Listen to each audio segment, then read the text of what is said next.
शिव अपने बिस्तर पर इधर उधर करवटें बदल रहा था। उसे नींद नहीं आ रही थी, इसलिए छटपटाहट थी।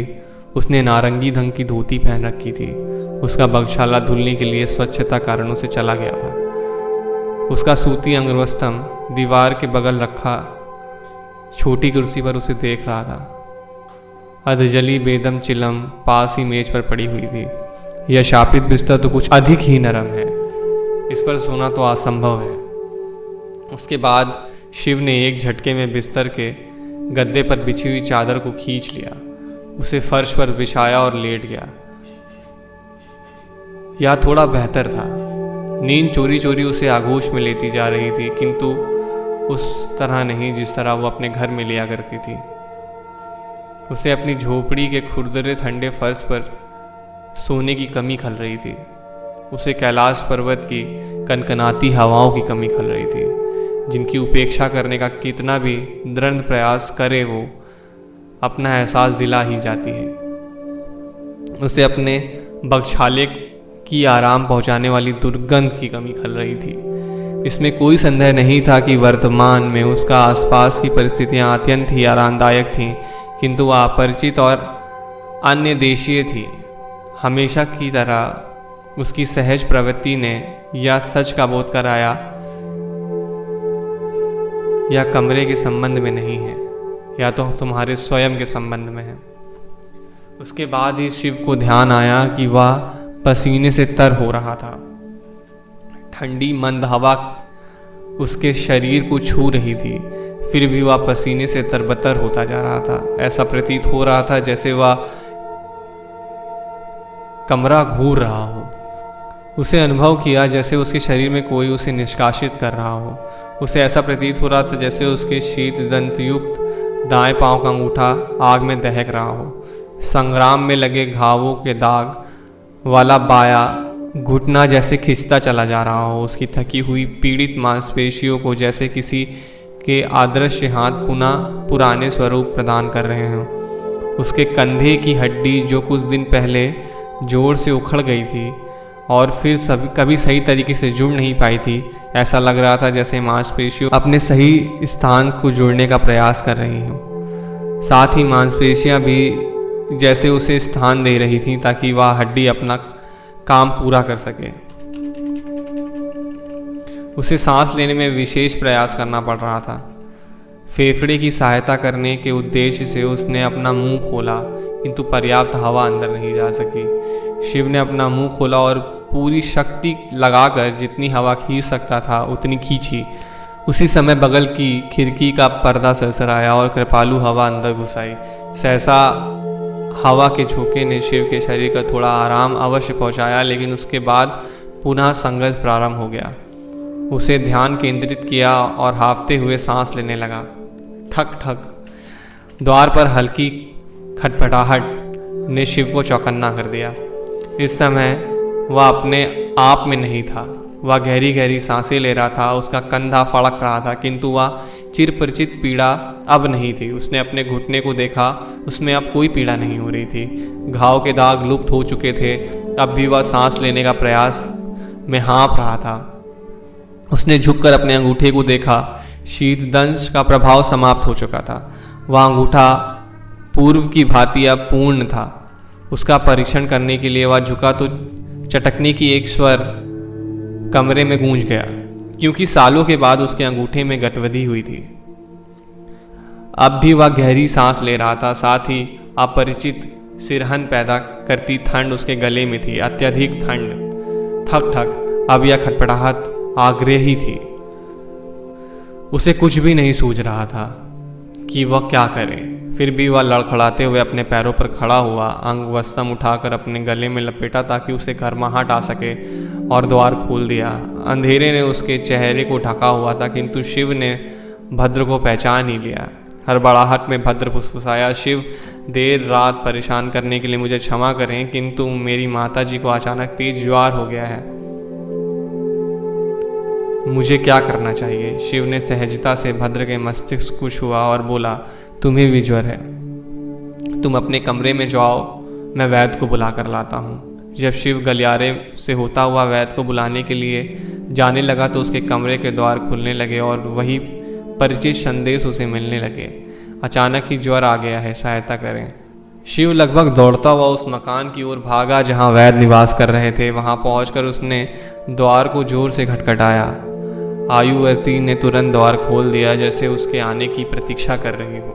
शिव ने शांत स्वर में कहा, आयुवर्ती, मेरे कबीले के लगभग सभी लोगों को तेज ज्वर आ रहा है। आप शीघ्र चलें, उनकी सहायता करें।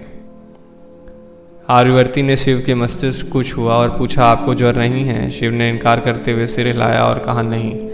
आर्यवर्ती की भटके तन गई। स्पष्टता व चकित थी। वहाँ मुड़ी और परिचारिकाओं से कहा, आप लोग आइए, प्रारंभ हो चुका है प्रभाव, चलो चलें। जैसे ही आर्यवर्ती और परिचारिकाएं तेजी से उस भवन की ओर बढ़ीं तो चित्रगंधा न जाने कहाँ से आ टपका। उसने शिव से पूछा, क्या हुआ? मुझे नहीं पता कि क्या हुआ है। मेरे कबीले के सभी लोगों को तेज ज्वर आ गया है। आपको भी तो बहुत पसीना आ रहा है। आप मेरी चिंता ना करें, मुझे ज्वर नहीं है। देखिए, उस भवन में वापस जा रहा हूँ। मैं जाकर देखना चाहता हूँ कि कितने लोग उसकी चपेट में आए हैं। चित्रगंधा ने उस सहमति से सिर हिलाया और नंदी को बुलाने जाता हूँ, यह बोलकर वहाँ से निकल गया। चित्रगंधा नंदी की खोज में तेजी से बाहर निकला और शिव लगभग दौड़ते हुए उसी भवन के प्रवेश कर गया। जब वह भवन में प्रविष्ट हुआ तो चकित रह गया। जितना भी प्रकाश हेतु डंडियाँ लगाई गई थीं वह प्रकाशित हो चुकी थीं। परिचारिकाएं प्रत्येक कमरे में क्रमबद्ध ढंग से जाकर औषधियाँ दे रही थीं और भयभीत रोगियों को समझा रही थी कि उन्हें क्या करना चाहिए। प्रत्येक परिचारिका के साथ एक लेखक चल रहा था जो ताड़पत्र से बनी पुस्तक पर प्रत्येक रोगी का विवरण लिख रहा था। स्पष्ट था कि महलुआवासी इस प्रकार की आपात स्थिति के लिए पूरी तरह से तैयार थे। आर्यवर्ती गलियारे के अंत में अपने कूल्हे पर हाथ रख खड़ी हुई थी, ठीक उसी प्रकार जिस प्रकार एक सेनापति अपनी अत्यंत दक्ष एवं प्रशिक्षित टुकड़ी का पर्यवेक्षण करता है। शिव तेजी से उसके पास गया और उससे पूछा, दूसरी और तीसरे तल के लोगों को क्या होगा? बिना उसकी ओर मुड़े आर्यवर्ती ने उत्तर दिया, परिचारिकाएं मकान के सभी स्थानों में पहुंच चुकी हैं। मैं ऊपर के माले पर तब जाऊंगी जब इस तल का सब कुछ सामान्य हो जाएगा। आप लोग असाधारण रूप से प्रभावी हैं, किंतु मैं ईश्वर से प्रार्थना करती हूँ कि आप सभी लोग भले चंगे हो जाएं। चिंतित शिव ने कहा। अब की बार आर्यवर्ती शिव की ओर मुड़ी। उसकी भवें तनक ऊपर तनी हुई थीं और उसकी गंभीर चेहरे पर विजयी मुस्कान का संकेत दिखाई दे रहे थे। उसने कहा, आप चिंतन ना करें, हम महलुआवासी हैं। हम लोग किसी प्रकार की आपात स्थिति से निपटने में सक्षम हैं। सभी लोग स्वस्थ हो जाएंगे। क्या मैं आपकी सहायता करने के लिए कुछ कर सकता हूँ? शिव ने तेज और गंभीर स्वर में कहा। जी हाँ, कृपया जाकर स्नान कर लीजिए, आर्यवर्ती ने स्पष्ट और सपाट शब्दों में कहा। क्या? शिव चौंक पड़ा था। कृपया जाकर स्नान कर लीजिए। अभी इसी समय आर्यवर्ती ने यह कहते हुए अपनी टोली की ओर ध्यान दिया। कृपया सब लोग याद रखें कि 15 वर्ष से कम आयु के सभी बच्चों का मुंडन होना है। मस्तक आप ऊपर जाएं और औषधि की खुराक देने का कार्य प्रारंभ करें। मैं 5 मिनट में वहां पहुंचूंगी। जैसे आपकी आज्ञा देवी, उस नवयुवक ने कहा और तेजी से पग धरता आगे बढ़ गया। उसके पास कपड़े का एक और बड़ा सा थैला था, संभवतः उसी में औषधि थी। आप अभी भी यहीं खड़े हैं? आर्यवर्ती ने पूछा, क्योंकि उसने देखा कि शिव वहीं खड़ा हुआ है। शिव ने आगे बढ़ते क्रोध पर नियंत्रण रखते हुए नरमी से कहा, मेरे स्नान करने से क्या अंतर पड़ जाएगा? मेरे लोग मुश्किल में हैं, मैं उनकी मदद करना चाहता हूँ। मेरे पास ना तो समय है और ना ही धैर्य कि आपसे बहस कर सकूँ। आप अभी जाएंगे और स्नान करेंगे। स्पष्ट रूप से आर्यवर्ती ने अपने क्रोध का छुपाने की कोई चेष्टा नहीं की थी। शिव ने घूर कर आर्यवर्ती को देखा और अपने मुंह से निकलने वाले शापित वचन को न बोलने के लिए अत्यधिक चेष्टा करनी पड़ी। उसकी भींची हुई मुट्ठियाँ आर्यवर्ती से बहस करने के लिए सचेत कर रही थीं। आर्यवर्ती ने शिव को घूर कर देखा। उसके निर्देश का पालन किया जाता था। वह एक वैद्य थी। यदि उसने किसी बीमार को कुछ करने के लिए कहा है तो उसे आशा थी कि वह बिना किसी प्रश्न के उसकी बात पर अमल करेगा, परंतु अपने अनुभव में उसे शिव जैसे रोगियों से भी वास्ता पड़ा था, विशेषकर ऐसे रोगियों के कारण जिन्हें संतुष्ट करना पड़ता था। उसे निर्देश देने से काम नहीं चलने वाला था, और यहाँ तो एक साधारण आप्रवासी था, ना कि कोई कुलीन व्यक्ति। अपने आप को कठिनाई से नियंत्रित करते हुए आर्यवती ने कहा, शिव, आप पसीने से तर हो चुके हैं।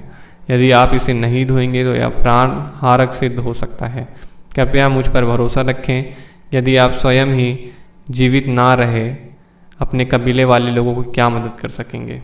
चित्रगंध ने जोर से दरवाज़ा खटखटाया।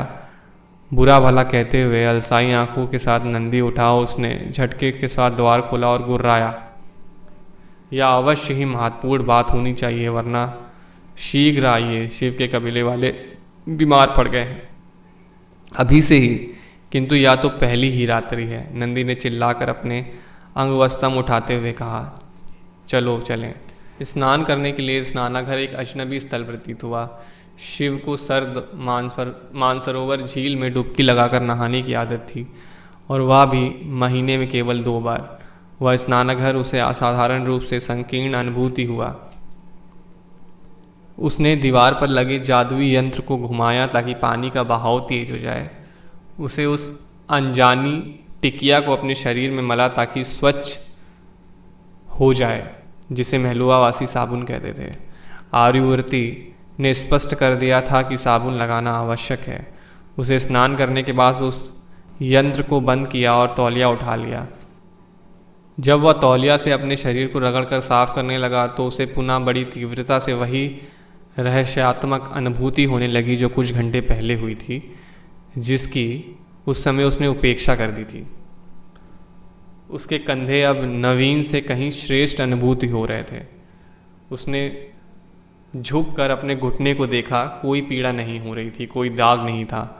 उसने आश्चर्यचकित होकर अपने पैर के अंगूठे को देखा, जो पूरी तरह स्वस्थ हो चुका था। इतना ही नहीं, बल्कि उसके बाद उसे एहसास हुआ कि उसके शरीर का कुछ अंग, बल्कि उसका पूरा शरीर नव जीवन का अनुभव कर रहा था, पुनः युवा हो चुका था और पहले से भी अधिक शक्तिशाली महसूस कर रहा था। यद्यपि उसका गला अब भी ठंड से ठंडा हुआ पड़ा था। यह क्या तमाशा हो रहा है? उसका मन चंचल था। वह तेजी से स्नानाघर से बाहर आया और शीघ्र एक नई धोती पहन ली। आर्यवर्ती का कड़ा निर्देश था कि कोई भी अपने पुराने वस्त्र धारण ना करे जो पसीने से गंदे हो चुके थे। वह अंगवस्त्रम को अपने गले में लपेट रहा था ताकि उसको गर्मी प्रदान कर सके। तभी किसी ने द्वार खटखटाया। वह आर्यवर्ती थी और उसने बाहर से पुकारा, शिव, क्या आप द्वार खोलने का कष्ट करेंगे? मैं परीक्षण करना चाहती हूँ कि आप ठीक हैं। शिव ने द्वार खोल दिया। आर्यवर्ती ने अंदर प्रवेश किया और शिव के शरीर का ताप का परीक्षण किया। उसका ताप सामान्य था। आर्यवर्ती ने सिर हिलाकर कहा, आप स्वस्थ प्रतीत हो रहे हैं और आपके कबीले वाले भी शीघ्रता से भले चंगे होते जा रहे हैं। संकट के क्षण बीत गए हैं। कृतज्ञता पूर्वक मुस्कान के साथ कहा, आपके दल की कार्यकुशलता एवं सक्षमता को बहुत बहुत धन्यवाद। मुझे सचमुच बेहद खेद है, मैंने आपसे अनावश्यक तर्क वितर्क किया। वास्तव में वह अनावश्यक था, क्योंकि आप हमारे भले के लिए ही सब कुछ कर रही हैं। आर्यवर्ती ने ताड़पत्र की पुस्तक से दृष्टि हटाकर हल्के से मुस्कुराकर ऊपर की ओर देखा और अपने भवें ऊंचाकर कहा, शालीन, क्या हम ऐसे हैं? मैं उतना भी अक्खड़ नहीं हूँ जितना आप लोग समझ रही हैं। शिव ने हल्के मुस्कान के साथ कहा, आप लोग कुछ अधिक ही सौम्य हैं। आर्यवर्ती ने जैसे ही शिव को देखा तो उसे देखती ही रह गई। उसका चेहरा भावहीन हो चुका था और सहसा उसे कुछ भी सुनाई नहीं दे रहा था। वह इससे पहले इस बात पर गौर क्यों नहीं कर सकी? उसने कभी भी लोक कथा पर विश्वास नहीं किया था। क्या वह मानव जाति में प्रथम होगी जो इस सत्य से सच होते देखेगी? अत्यधिक दुर्बलता के साथ सचेत कर बुदबुदाते हुए कहा, आपने अपने गले को क्यों बांध रखा है? न जाने क्यों इसमें अत्यधिक ठंड की अनुभूति हो रही है। क्या यह सचमुच ही चिंता का विषय है? शिव ने अपने अंगवस्त्र को हटाते हुए पूछा। उस शांत कमरे में आर्यवर्ती की चीख गूंज गई। चीखते ही सहसा उछल कर वह पीछे हट गई। बड़ा सदमा लगे, किसी मनुष्य की भांति उसके हाथ मुंह पर थे, जैसे उसे विश्वास नहीं हो रहा हो। उसके हाथ से ताड़पत्र छूटकर कमरे में बिखर गए। उसके घुटने इतने निर्बल हो चुके थे कि उसके लिए खड़ा होना कठिन जान पड़ रहा था।